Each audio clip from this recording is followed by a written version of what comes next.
ಯಾರು ನೀನೇಲೆ ಬಾಲ ನಿನ್ನ ನೀಕ್ಷಿಪ ಮನಗೆ ಮಂಜು ಸೋಸುತ್ತಿದೆ ನಾರಿ ನಾಗಶ್ರೀಯ ಸೂರಿಗೊಂಡಿಯೇ ಸಾರವೇ ನೀನೇ ನುಡಿದ ಬಗೆ ಅನಿರೀಕ್ಷಿತವಾಗಿ ಆಗಮನವಾದ್ದು ಇನ್ನೊಂದುವರದ್ದು ಆಕ್ಷಿತವಾಗಿ ಬಂದವರಂತೆ ಈ ಯಾರು ಪಡೆದಂತ ತಂದೆ ತಾಯಿಗಳು ಯಾವ ವೃದ್ಧನಿಗೂ ನಿಮಗಿರುವ ಸಂಬಂಧ ಏನು? ನಾವೇನು ಬರುವಣ್ಣ ತಂಗಿಯರು ಜೊತೆಗೆ ನಮ್ಮಿಬ್ಬರ ಪೂರ್ವ ವೃತ್ತಾಂತವನ್ನು ತಿಳಿಯಬೇಕು ಅಂತಾದ ನಮ್ಮನ್ನು ಕಾಪಾಡಿದವನು ಈತ ಕೈರವ ಎಂಬಾತ.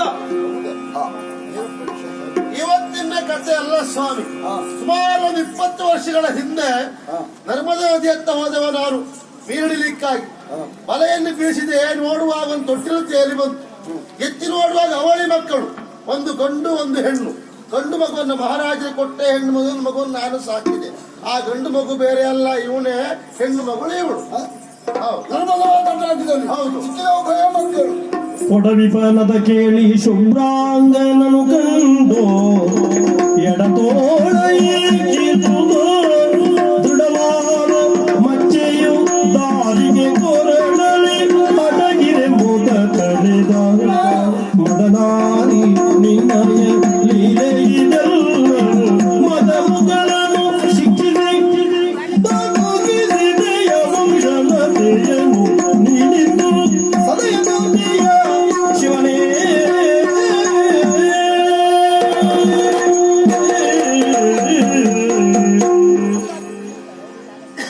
ಸ್ವಾಮಿ ಏನ ನಾ ಕಥೆ ಹೇಳಿದ ತಕ್ಷಣ ನೀವೆಂತ ಮಕ್ಕಳೇನು ತಪ್ಪಿಕೊಂಡ್ರಿ? ನೀವೆಂತ ಮಕ್ಕಳು ಕಳ್ಕೊಂಡವ್ರ? ಖಂಡಿತವಾಗಿ ಹೌದೇವು. ಆಶ್ಚರ್ಯವಾಗಿರ್ಬೋದು ನಿಮ್ಮೆಲ್ಲವರ ಪಾಲಿಗೆ. ಅದೇ ಆಯ್ತಲ್ಲ. ಆದ್ರೆ ಇವರು ಉಭಯರನ್ನು ದಿಟ್ಟಿಸಿ ನೋಡಿದೆ.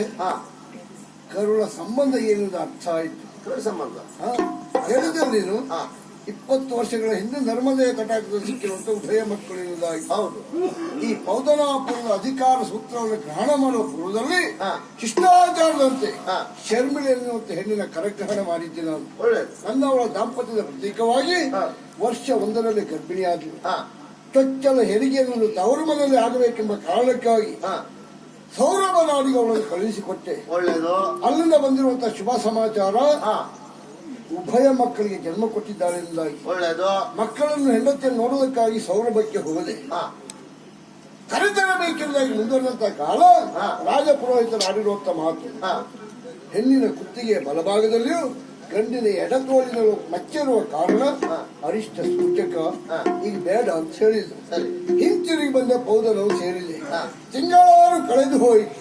ರಾಜಕೀಯದ ಅವಸರದ ಬರದಲ್ಲಿ ನನಗೆ ಹೋಗಲಿಕ್ಕಾಗಲಿಲ್ಲ. ತಂಗಿಯ ಗಂಡನಾಗಿರುವಂತಹ ಭಾವ ಸುದರ್ಶನವನ್ನು ಕಳುಹಿಸಿಕೊಟ್ಟೆ. ಹೆಂಡತಿ ಹಾಗೂ ಮಕ್ಕಳನ್ನು ಕರೆದುಕೊಂಡು ಬಾ ಭಾವ ಎನ್ನುವುದಾಗಿ ಹೋದ ಭಾವ ಮರಳಿ ಒಪ್ಪನೇ ತಿರುಗಿ ಬಂದ. ಯಾಕೆ ಭಾವ ಹೀಗಾಯ್ತು ಅಂತ ಕೇಳಿದೆ. ಹೆಂಡತಿ ಹಾಗೂ ತೊಟ್ಟಿನ ಮಕ್ಕಳ ಸಮೇತನಾಗಿ ಬರುತ್ತಿರುವಂತಹ ಕಾಲ ನರ್ಮದೆಯ ತಟಾಕ ಸೇರಿರುವಂತಹ ಸಂದರ್ಭದಲ್ಲಿ ಕತ್ತಲ ಆವರಿಸಿತ್ತು. ಕತ್ತಲ ಪ್ರಯಾಣ ನಿಷಿದ್ಧ ಎಂಬ ಕಾರಣಕ್ಕಾಗಿ ಧೇರೆಯನ್ನು ಬಳಿದು ಎಲ್ಲರೂ ವಿಶ್ರಮಿಸುತ್ತಿರುವಂತಹ ಕಾಲದಲ್ಲಿ ದುಷ್ಕರ್ಮಿಗಳು ಆಕ್ರಮಿಸಿದ್ರು. ಸೇನಾಪತಿಯನ್ನು ಹಾಗೂ ರಾಜಭಟರನ್ನು ಕೊಂದು ಕಳೆದರು. ಜೊತೆ ನನ್ನ ಮಡದಿಯನ್ನು ಕೊಂದು ಅಂತ ಹೇಳಿದ. ಮಕ್ಕಳ ಇಬ್ಬರನ್ನ ನರ್ಮದೆಗೆ ಬಿಸಾಡಿದ್ರು ಬಾವು ಅಂತ ಹೇಳಿದ. ಬಾವು ಆಡಿದಂತೆ ಎಲ್ಲ ಮಾತು ಸತ್ಯ ಅಂದಾಗಿ ಒಪ್ಪಿದೆ ಅಂತ. ಕೆಲವು ಕಾಲ ಕಳಿತು. ಪ್ರಗೆಯಾಗಟ್ಟಿಗೆ ನಾನು ಹೊರಟಿದ್ದೆ. ನಾನು ಬರ್ತೇನೆ ಬಾವಿದಾಗಿ ನನ್ನನ್ನು ಅನುಸರಿಸಿದ ಸುದರ್ಶನ. ಪ್ರಗೆಬೆಟ್ಟಿ ಆಡ್ತಿರುವಂತಹ ಕಾಲದಲ್ಲಿ ಕ್ರೂರ ವ್ಯಾಖ್ಯವನ್ನು ಭಾವನ ಮೈಮೇಲೆ ಅರಿಯಿತು. ಪ್ರಾಣಾತ್ಮಕ ಸ್ಥಿತಿಯಲ್ಲಿರುವಂತಹ ಭಾವ ನನ್ನನ್ನು ಕ್ಷಮಿಸು ಭಾವ ಅಂತ ಕೇಳಿಕೊಂಡ. ಏನ್ ತಪ್ಪು ಮಾಡಿದಪ್ಪ ನೀನು ಕೇಳಿದೆ. ನಿನ್ನ ಹೆಂಡತಿಯನ್ನು ಕೊಂದದ್ದು, ಮಕ್ಕಳನ್ನ ತೊಟ್ಟಿನ ಸಮೇತ ನರ್ಮದೆಗೆ ಬಿಸಾಡಿದವ ನಾನು ಅಂತ ಹೇಳಿ ಪ್ರಾಣ ಬಿಟ್ಟ. ಇಷ್ಟೆಲ್ಲ ಸಾವನ್ನು ಕಂಡ ಮೇಲೆ ಮತ್ತೆ ನಾನು ಬದುಕಬೇಕು ಅಂದ್ರೆ ನೀವು ಸತ್ತೋದ್ರಿ. ನೀವು ಸತ್ತೋದ್ರಿ ಅಂದ್ರೆ ಇಷ್ಟೆಲ್ಲ ಕಂಡಾದ್ಮೇಲೂ ನಾನು ಬದುಕಬೇಕಾ ಅಂತ ನನ್ನ ವಿಷಯ ಇತ್ತು. ಖಂಡಿತ ಹೌದೇ. ಅರಮನೆ ಬಂದು ತಂಗಿನ ಪ್ರಶ್ನೆ ಮಾಡ್ಬೇಕು ಅಂತ ಕೇಳಿ ಮಾಡಿದ್ರೆ ವಿಷಯ ತಿಳಿದಂತ ತಂಗಿ ಆತ್ಮಹತ್ಯೆ ಮಾಡಿಕೊಂಡು ಬಿಟ್ಟಿದ್ವಿ. ಅವರು ಹೋದ್ರು ಅಯ್ಯೋ. ಅದು ಸಾಯುವಂತ ಮನಸ್ಸು ಮಾಡಲಿಲ್ಲ ಯಾಕೆ? ಅದು ಎಷ್ಟೇ ಹಣ ಬಿತ್ತು ಮಾರ್ರೆ, ಅದೇ ಸತ್ಯ. ಕಥೆ ಮಾತ್ರ ಈಗ ಹೇಳ್ತಾರೆ, ಹಣ ಬೇರೆ ಬೇರೆ ಬಿದ್ದಿದೆ. ತೊಟ್ಟಿನಲ್ಲಿ ಅಳುತ್ತಿರುವಂತ ಬಾಲೆ ನಾಗಶ್ರೀಯ ಕೂಗು ಇಲ್ಲಿಯವರೆಗೆ ನನ್ನ ಹಿಡಿದು ನಿಂತಿತ್ತು. ಆವತ್ತು ಬದುಕಿದ್ರ ಫಲ ಇವತ್ತು ವಂಶವತೆಯನ್ನು ಕಾಣುವಂತ ದಯೆಯನ್ನ ಆ ಮದನಾರಿ ಕರುಣಿಸಿದ. ನೀವೇಳ ಸುಳ್ಳಲ್ಲ ಆಗಿದೆ, ಬೇರೆ ಇದ್ದದ್ದು ಹೌದಲ್ಲಿ. ಒಂದು ಹೆಂಗೊಲೆ ಒಂದು ಪುರುಷ ಕೊಲೆ ಆದದ್ದು ಎರಡು ಹೆಣ ಇತ್ತಲ್ಲಿ. ತೊಟ್ಲಿ ಕಟ್ಟಿದ ಹಕ್ಕ ಇಟ್ಕೊಂಡು ತೊಟ್ಲಿರ್ಲಿಲ್ಲ. ಹಾಗಾದ್ರೆ ಈ ಮಕ್ಕಳು ನಿಮ್ಮ ಮಕ್ಕಳು ಹೇಳೋದಕ್ಕೆ ಮಾವ, ನಾನ್ ಎಂತ ಪಾಪಿ ಹೇಳಿ, ಈ ಪ್ರಪಂಚದಲ್ಲಿ ಕೆಟ್ಟ ಮಕ್ಕಳಾದ್ರೂ ಇರ್ತಾರಂತೆ, ಕೆಟ್ಟ ತಂದೆ ತಾಯಿಗಳು ಇರುವುದಕ್ಕೆ ಅಸಾಧ್ಯ. ಆ ಕೆಟ್ಟ ತಂದೆ ತಾಯಿಯ ಹೊಟ್ಟೆಯಲ್ಲಿ ಹುಟ್ಟಿದವಳು ನಾನು ಬದುಕಿ ಏನ್ ಪ್ರಯೋಜನ ಉಂಟು ಮಾವ? ನಾನು ಸಾಯ್ತೇನೆ ಮಾವ. ಮತ್ತೆ ಹಣವಾಗಿ ನಾನು ಬದುಕ್ಬೇಕು ಅಂದಾಗ ನಾನು ಒಂದು ಮಾತನ್ನು ಈಡೇರಿಸಬೇಕು. ನಿಮ್ಮ ಮಗ ಈಗ ಸಿಕ್ಕಿದ್ರಲ್ಲ, ಅವರಿಗೆ ಇಲ್ಲಿ ಅಧಿಕಾರವನ್ನು ಕೊಟ್ಟು ನಡೆಸಬೇಕಂತ ಕೇಳಿ. ಇಲ್ಲಿ ಅಧಿಕಾರ ನಿನ್ನ ಪಾಲಿ ಬೇಡ, ಕೊಟ್ಟವ ನಾನು ಹಿಂತಿರುಗಿ ಪಡೆಯಲಿಕ್ಕೆ ಆಗುದಿಲ್ಲ. ದತ್ತಾಪಾರ ದೋಷ ಭಾಜನಾಗ್ತೇನೆ. ಮತ್ತೆ ನಾನು ಪಡೆಯುವ ಹಾಗೂ ಇಲ್ಲ. ತಂದೆಯಿಂದ ಬಂದ ಸಂಪತ್ತನ್ನು ಸ್ವೀಕರಿಸುವ ಲೋಕದಲ್ಲಿ ಮಧ್ಯಮ ಎನಿಸಿಕೊಳ್ಳುವುದಕ್ಕೆ ಸಾಧ್ಯ ಉಂಟು. ಸ್ತ್ರೀವಿತ್ತ ಅಧಮಧಮ. ಯಾರು ಹೆಣ್ಣಿನ ಸಂಪಾದನೆಯಿಂದ ಬದುಕ್ತಾನೋ ಅವನು ಅಧಮರ ಸಾಲಿಗೆ ಸೇರ್ತಾನೆ. ನನಗೆ ಅಧಿಕಾರ ಬೇಡ, ನನಗ್ ಬೇಡ, ಅವಳಿಗೆ ಬೇಡ, ನನಗೆ ಬೇಡ, ನಿಮಗೂ ಬೇಡ. ಮತ್ತೆ ಮಾಡಬೇಡಿ ಮಾರಾಯ, ನೀವು ಆಗುದಿಲ್ಲ. ನೀವು ಮತ್ತೆ ಮಾಡಬೇಡಿ ಮಾರಾಯ, ತಂಗಿ ಈ ಪ್ರಾಯದಲ್ಲಿ ಆಗುದಿಲ್ಲ. ಮತ್ತೆ ಮಾಡಬೇಡಿ. ಅಲ್ಲ ಮತ್ತೆ ಬೇಡ ಬೇಡ ಬೇಡ. ಅಲ್ಲ ನಿಮ್ಗೆ ಗೊತ್ತಾಗುದಿಲ್ವಾ? ಮತ್ತೆ ಮಾಡಬೇಡ, ಆಗುದಿಲ್ಲ. ನಾನು ನೋಡಿ, ನಾವು 10 ವರ್ಷ ಕೆಳಗಾದ್ರೂ ಹೂ ಅಂತಿತ್ತು, ಏನು ಈಗ ನೋಡುದಿಲ್ಲ ಮಾರಾಯ. ನೀವು ಮತ್ತೆ ಮಾಡೋದು ಬೇಡ ಮಾರಾಯ, ಆಗಲ್ಲ, ಬೇಡ. ಮತ್ತೆ ಮಾಡಬೇಡಿ ಮಾಡಬೇಡಿ. ನೀವು ಕೊಡ್ತೇನಂತ ಯಾರಾದ್ರೂ ಹೇಳಿದಾರ? ಯಾಕೆ ಹೊರ ಹೊತ್ತವ್ರಾಗ ಮಾಡೋದು? ಯಾರು ಹೇಳಲೇ ಇಲ್ವಾ? ಅಲ್ಲ, ಅವ್ರು ಬೇಡ ಅಂದ್ರು, ಅವಳು ಬೇಡ ಅಂದ್ರು, ನೀವು ಬೇಡ ಅಂದೆ, ಒಟ್ಟು ನಮ್ಮ ತಲೆ ಮೇಲೆ ಹಾಕ್ತೀರ ಅಂತ ಮಾಡಿದೆ ಮಾರಾಯ. ಹಾಗಾಗಿ ಬೇಡ ಅಂದದ್ದು. ಸುಲಭದ ದಾರಿ ಉಂಟು ಮಗ. ನಿನ್ನ ಕಂಡಾರ ಕ್ಷಣದಲ್ಲಿಯೇ ನಿನ್ನ ಕುರಿತಾಗಿ ಆಕರ್ಷಣೆಗೆ ಒಳಗಾದವಳಂತೆ. ಇವಳನ್ನು ನೀನು ಮದುವೆ ಆದ ಅಂದ್ರೆ ಖಂಡಿತವಾಗಿ ಸ್ತ್ರೀವಿತ್ತ ಆಗುದಿಲ್ವೇ ಇಲ್ಲ. ಹಾಗಾದ್ರೆ ಒಂದು ಕೆಲಸ ಮಾಡೋಣ. ಪೀಠ ಏರಿದ ಆಕೆಯನ್ನು ಇಳಿಸುವುದು ಬೇಡ. ಪೀಠದಲ್ಲಿ ಅವಳೇ ಇರಲಿ, ರಕ್ಷಣೆಗೆ ನಾನಿದ್ದೇನೆ.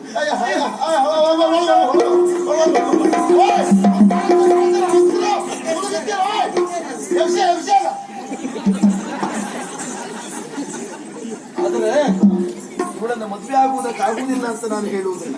ಮದುವೆ ಆಗುವುದಕ್ಕೆ ಸಮಯ ಸಂದರ್ಭ ಒಂದು ಬೇಕು.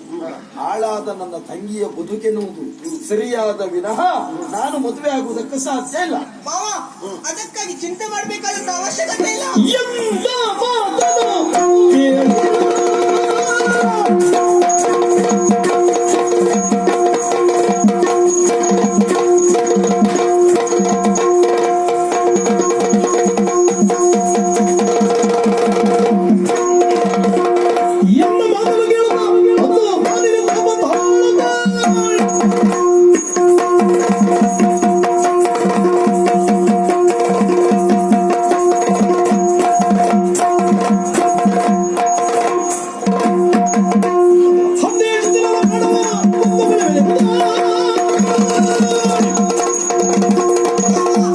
ದೇವರಿಗೆ ಪ್ರವೇಶ ಮಾಡಿ ಶಿಥಿಲನ್ನು ಎಳೆತಂದು ನಿಮ್ಮ ಪಾದಕ್ಕೆ ಒಪ್ಪಿಸ್ತೇನೆ. ಅಪ್ಪಣೆ ಕೊಡಿ ನನಗೆ.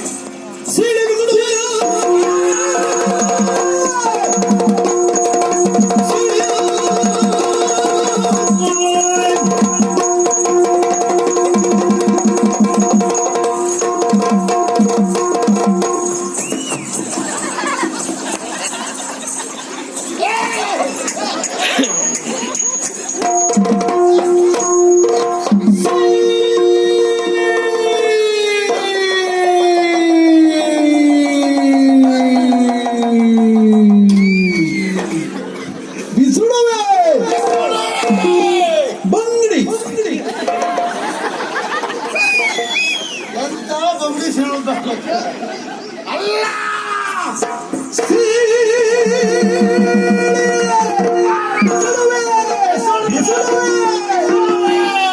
ಹಸಿ ಚಾಟಿ ಬಾರಿಸಿ ಜೋರಿತ್ತಲ್ಲ. ಮನೆಗೆ ಹೋಗುವಾಗಲೇ ಹೇಳ್ತಾರೆ, ನಾ ಗೊತ್ತಿದೆ ಜಾರಿ ಜಾರಿ ಜಾರಿ. ಒಳ್ಳೆ ಬಾಯಿ ಚಾಟಿ ಅಂಗಡಿ ಅದಲ್ಲ ಬಿಡುದಿಲ್ಲ ನಾನು. ಇವತ್ತು ಮಾಡಿದ ಮೇಲೆ ನಾನು ಹೋಗ್ತೇನೆ. ಹೋಗಿ ಆ ಶಿಕ್ಷಣ ಹಿಡ್ಕೊಂಡು ಇದ್ದೀರಾ? ಇಲ್ಲ, ಇವ. ಮಾತಾಡುದಿಲ್ಲ. ಇಲ್ಲ, ಏ ಮಗಳ, ನನ್ನ ಮಗಳ ಮದುವೆ ಆಗ್ತೇ ಇಲ್ವಾ? ಆಗುದಿಲ್ಲ ಅಂತ. ಏನ್ ಹೇಳ್ತಿದ್ದಾನೆ? ಆಗುದಿಲ್ಲ ಅಂದ. ಇನ್ನೊಂದ್ಸರಿ ಹೇಳಿ. ಆಗ ಆಗ ಹೇಳಿದೆ. ಇನ್ನೊಂದ್ಸರಿ ಕೇಳಿ. ಆಗ ಅದು ನೆನಪಿಲ್ಲ ಅಂತ. ಇನ್ನೊಂದ್ಸರಿ ಕೇಳಿ. ಆಗ ಅದು ನೆನಪಿಲ್ಲ ಅಂತ. ಇನ್ನೊಂದ್ಸರಿ ಕೇಳಿ.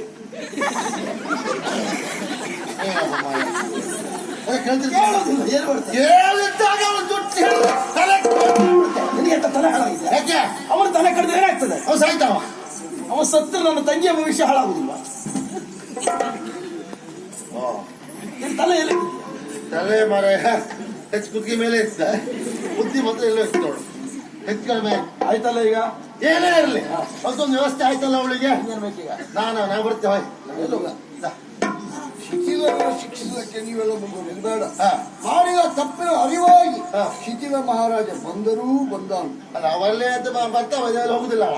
ಅದೇ ಇದ ನಾನು ಹೋಗ್ತೇನೆ. ನೀ ಇಲ್ಲ ಇಲ್ಲ, ಎಲ್ಲಿಗೆ ಹೋಗು? ಎಲ್ಲಿಗೆ? ಎಲ್ಲಿಗೆ ಹೋಗು? ಅಲ್ಲ, ನಾನು ಇರುದಿಲ್ಲ. ಯಾಕೆ ಹೋಗುದೆ? ನೀ ಏನ? ನನ್ನ ಕೆಲಸ ಮುಗಿತು. ನಾವು ಎಂತ ಕೆಲಸ ಮುಗೀತು? ನಿಮ್ಮನ್ನು ಸೇರಿಸಿದಾಗ ಇವ್ರ ಹತ್ರ ನನ್ನ ಕೆಲಸ ಮುಗಿತು. ಮತ್ತೆ ನಮ್ಗೆ ಇಲ್ಲಿ ಇರ್ಲಿಕ್ಕೆ ಆಗುದಿಲ್ಲ. ಯಾಕೆ ಆಗುದಿಲ್ಲ? ಎಂತ ನಿಮ್ ಭಟ್ರೆ ಎಂತ ಅಡುಗೆ ಅರಮನೆ ಒಳ್ಳೆ ಭೋಜನ. ಒಂದ್ ದಿವಸ ನಿಮ್ ಭಟ್ರೆ ಮೀನು ಪದಾರ್ಥ ಮಾಡುದಿಲ್ಲ ಮರೆ ಅಂತ. ಒಂದು ದಿವಸ ಗೌಲ್ಗಸಿ ಇತ್ತ ಅದು ಮಾಡ್ಕೊಳ್ಳಿ ನಿಮ್ ಬೆಳ್ತಕ್ಕಿ ಅನ್ನೋದು ಏನು ತಿಂದು ಬರ ನಾವು ಬಿಟ್ಟು ಏನು ಸುಖ ಇಲ್ಲ ಅದು. ನಮ್ಮಲ್ಲಿ ಆ ವ್ಯವಸ್ಥೆ ಇಲ್ಲ. ಹಾ. ನಿಮ್ಗೆ ವ್ಯವಸ್ಥೆ ಬೇಕು ಅಂತ ಅದು ಹೇಳುವುದಲ್ಲ ನೋಡಿ ಸ್ವಾಮಿ ಮಹಾರಾಜರೇ, ಒಂದು ಉಪಕಾರ ಮಾಡ್ಬೋದಲ್ಲ. ಈಗ ಭಟ್ರಿಗೆ ಮೀನೆಲ್ಲ ಕೊಯ್ದು ಮಾಡ್ಲಿಕ್ಕೆ ಆಗುದಿಲ್ಲ. ಯಾವ ಮಾಡ್ತಾರ ಅಲ್ವಾ? ಹುಳಿ ಹಾಗೂ ಮಾಡ್ತಿರ್ತೀರ ಒಂದು ಮೇಲೆ ಹುತಕ ಸೇರ್ಬೋದು. ಆಂಜಿ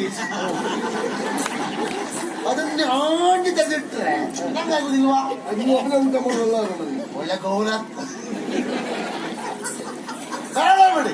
ಒಂದ್ ಕೆಲಸ ಮಾಡಿ ಹಾಕಿದ್ರೆ ನಾನು ವ್ಯವಸ್ಥೆ ಮಾಡ್ಕೊಳ್ತೆ. ಹಾಗೆ. ಉಳಿಬೇಕು ಅಂತ ಆದ್ರೆ ನಾವು ಬಲೆ ಹಾಕ್ಬೇಕಲ್ಲ. ಒಂದು ಬಲೆ ಒಂದು ದೋಣಿ ಕೊಡಿ. ಕೊಟ್ರೆ ನಾನು ದೋಣಿ ಹಾಕಿ ಬಲೆ ಹಾಕ್ತೀನಿ. ಹಾ ನಿಮ್ಗೆ ಕೆಟ್ಟ ಭರವಸೆ ಉಂಟಲ್ಲ. ಹೌದಾ ಬರ್ಬೋದು. ಇನ್ನೂ ನಿನ್ನ ಗಾಳಕ್ಕೆಲ್ಲ ನೀನು ಕಚ್ಚುತ್ತದೆ. ಏನು ಕಚ್ಚದ್ದು. ಹೆಚ್ಚುದಿಲ್ಲ ಅಂದ್ರೆ ನಿಮ್ಗೆ ಇದೇ ಗೊತ್ತಿಲ್ಲ. ನಾನು ಗಾಳಾಗೋಕ್ ಹೋಗುದಿಲ್ಲ. ನಂಗೆ ಗಾಳಕ್ಕೂ ಬಗ್ಗೆ ಎಲ್ಲ ಬಹಳ ಇದಿಲ್ಲ. ಆದ್ರೂ ಮಕ್ಕಳು ಗಾಳಕ್ಕೂ ಬಗ್ಗೆ ನಂಗತ್ತೆ ಆಸಕ್ತಿ ಇಲ್ಲ. ಏನಂದ್ರೆ ಬಲಿಯೇ. ಹಾ ಹಾಗಂತ ಗಾಳ ಹಾಕುದೇ ಇಲ್ಲಂತಲ್ಲ. ಗಾಳ ಹಾಕಿದ್ನ ಮೀನು ಕತ್ತಂತಿ ಲೆಕ್ಕ. ಹೌದಲ್ಲ? ಯಾಕೆ ಯಾಕೆ? ಮೀನಿದ್ದಲ್ಲೇ ಗಾಳ ಹಾಕಿ. ಕೆಲವರು ನೋಡ್ಬೇಕು ರಾತ್ರಿ ಬೆಳಗ್ಗೆ ಬರೀ ಗಾಳ ಹಾಕೋದು. ಅದು ಮೀನು ಹತ್ರ ಬರುವುದು, ಎರೆಗಳು ಮೂಸುದು ಹೋಗುದು. ಗಾಳ ಕಚ್ಚುದಿಲ್ಲ. ಇವು ಈಗ ಕಚ್ಚುತ್ತೆ ಈಗ ಕಚ್ಚುತ್ತೆ. ಹಾ ಹಾಗಾಗಿ ಏನೇ ಇರ್ಲಿ ನಾ ಇಲ್ಲಿ ಇರ್ತೇನೆ. ಇರ್ಬೋದಂತೆ. ಹಾ. ದೋಣಿ ಬೇಕೇ ಅಂತ ಆದ್ರೆ ಹಾ. ನನ್ನ ಪ್ರಾಣಿ ಕಾಲದಲ್ಲಿ ಹಾ. ಜಲವಿಹಾರಕ್ಕೆ ಹೋಗ್ತಿರುವಂತ ಹೌದು ಹೊಟ್ಟೆ ಒಳ್ಳೇದಿತ್ತ? ಔಟ್ ಹಾಕಿದ್ದೇನೆ. ಅದು ಹೊಟ್ಟೆ ಬಿತ್ತ? ಯಾಕೆ ಹೊಟ್ಟೆ ಇತ್ತು? ಒಂದು ಒಂದು ಹೊಟ್ಟೆ ತೊಂದ್ರೆ ಇಲ್ಲ. ಈಚೆ ಒಂದು ಹೊಟ್ಟೆ ಇದ್ರೆ ಆಚೆ ಒಂದು ಹೊಟ್ಟೆ ಮಾಡುವ. ಏಯ್, ನಿಂಗೆ ಎಂತ ತಲೆ ಹಾಳಾಗಿದ್ಯಾ? ಏನು ಹೊಟ್ಟೆ ಮಾಡಿದ್ರೆ ಅನುಕೂಲ ಆಗತ್ತೆ ಮರಯ್ಯ. ನೀರು ಬರ್ತದೆ, ಸಾಯುದಿಲ್ವ ನೀನು? ನೀರು ಬರಲಿ ಏನಾಯ್ತಾ? ನೀರಿಗೆ ಇಳಿಸ ನೀರು ಬರ್ತದ? ಒಂದು ಹೊಟ್ಟೆ ಇದ್ದೆ ತಲೆ ಬಿಸಿ ಆಗ್ತು ಉಂಟು. ಎರಡು ಮಾಡಿದೆ. ಹೌದ್ ಮರ ಈಚೆ ಹೊಟ್ಟೆ ನೀರು ಬಂತ, ಆಚೆ ಹೊಟ್ಟೆ ಹೋಗುದಿಲ್ವಾ? ಎಂತ ನೀರೇ ಮಾಡಲ್ಲ. ಇಲ್ಲಿಗಳೆಲ್ಲ ಹಾಗೆ ಹಾಗೆ ಎಲ್ಲ ಹಾಗೆ ನೀರಲ್ಲಿ ಎಲ್ಲ ಏ ಬನ್ನಿ. ಸಂತೋಷ.